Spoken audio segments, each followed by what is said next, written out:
Boa tarde, pessoal. Hoje é terça-feira, 12 de novembro de 2013. São 3 horas da tarde. Estamos aqui de novo com a BTV de Esportes do Jornal NH. Sou Chico Luz, editor de esportes aqui do NH. Tem ao meu lado o Christopher de Matos. E nós vamos falar, né, Christopher, sobre a preparação da dupla Grenal para os jogos agora do meio de semana. O Grêmio pega o Vasco nessa quarta-feira, precisando voltar a vencer, a marcar gols, a dar alguma esperança para a sua torcida, enquanto o Inter tenta, na quinta-feira contra o Galo, só seguir aí um final de ano mais tranquilo, com bons eflúvios para 2014, né? O Colado vai tentar só terminar o ano em alta.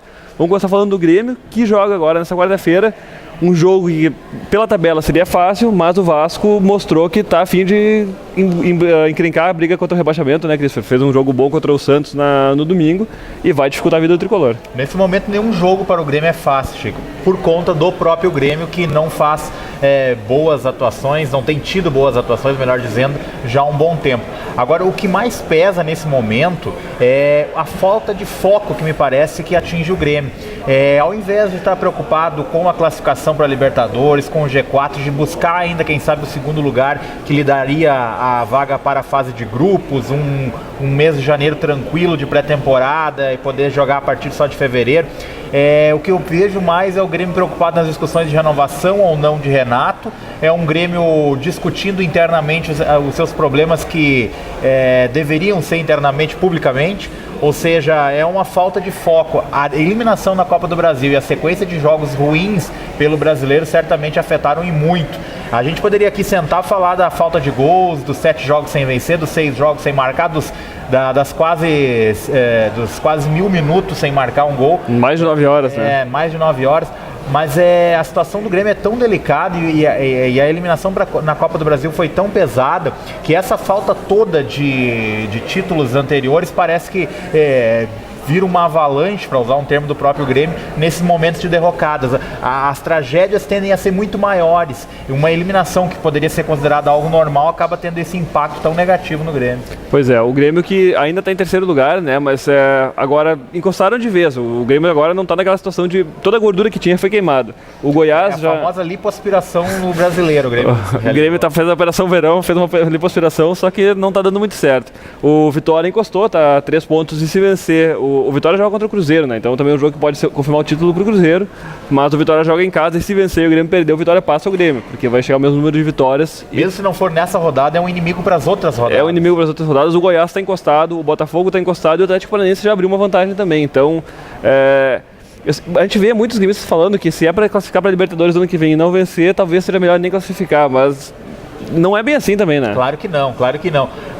É um extremismo ali, o pessoal está sendo um pouco extremista. O planejamento é a falta de títulos que a gente fala, tudo se superdimensiona, é a necessidade de terra arrasada que se criou no Grêmio depois dessa nova eliminação, de achar culpados e quando na verdade não é isso. O Renato teve os seus equívocos, mas teve muitas virtudes nesse trabalho de recuperação do Grêmio.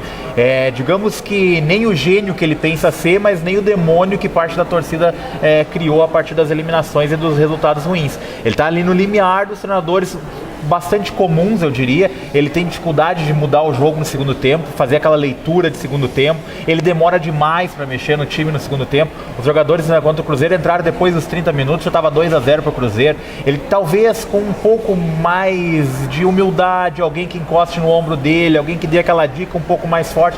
Não sei se ele também tem a humildade para receber esse tipo de dicas, esse tipo de colaboração. Mas ele também não é um treinador tão ruim, tão fora da média do futebol nacional e ganha muito menos do que outros que passaram pelo Grêmio recentemente, como Vanderlei Luxemburgo, Paulo Autuori e outros tantos que entregaram trabalhos no mesmo nível ou piores que o próprio Renato.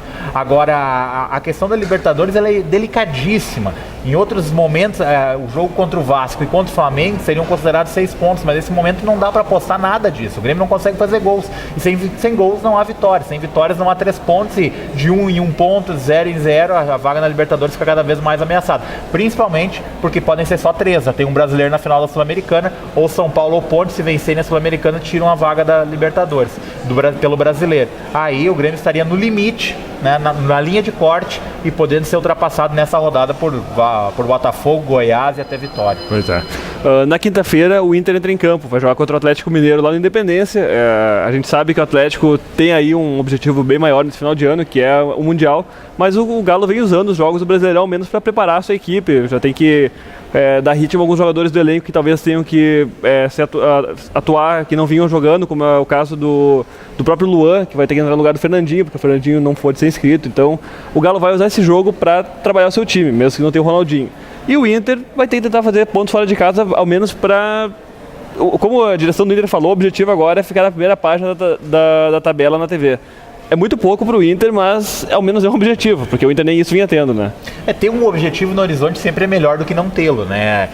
Identificar o limite do clube no momento, o limite do time, não do clube no momento, é o primeiro passo para conseguir sair dessa situação tão ruim. E se o Inter fez, se mobilizou contra o Botafogo, esta mobilização que faltou jogos atrás, quando ainda havia possibilidades de tabela, de chegar a algum lugar maior nesse Faltou até na Copa do Brasil contra o Atlético Paranaense. Sem dúvida nenhuma. A mobilização que o Inter teve pro jogo do Botafogo, reduzindo o preço de ingresso, jogadores concentrados, adiantando a concentração um dia antes, lá em Caxias do Sul. Isso até faltou pro jogo do Atlético Paranaense em Novo Hamburgo, que no primeiro jogo, que era onde se definia praticamente a classificação, o Inter não teve, entrou muito solto naquele jogo, tomou gol logo no início, não teve aquela motivação de um jogo de mata-mata.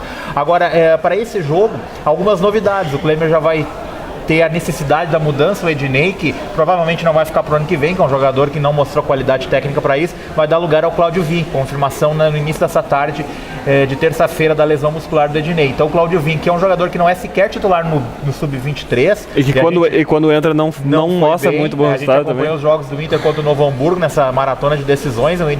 O Cláudio Vim não foi bem, não fez boas partidas, mas vai ganhar a oportunidade agora nesse jogo contra o Atlético. É uma oportunidade do guri mostrar se tem condições de brigar pela titularidade no ano que vem.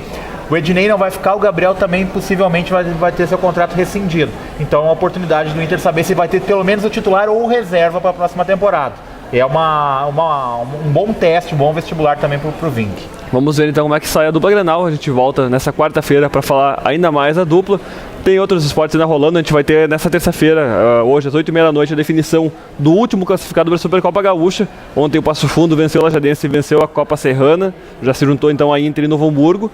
E hoje vai ter o Brapel, o maior clássico da Zona Sul do estado, lá no Bento Freitas. Se o Brasil vencer por 1-0, é campeão e também vai para a Supercopa. Caso o Pelotas empate ou vença, ou perca por mais de um gol, 3-2, aquela coisa toda, com um gol fora de casa, aí é o Pelotas que leva o título da Copa Sul Fronteira, e aí se define o último classificado da Supercopa, que começa na sexta-feira lá em Pelotas. A gente volta então nessa quarta-feira, de novo às 3 da tarde, para falar muito mais de esportes. Até lá!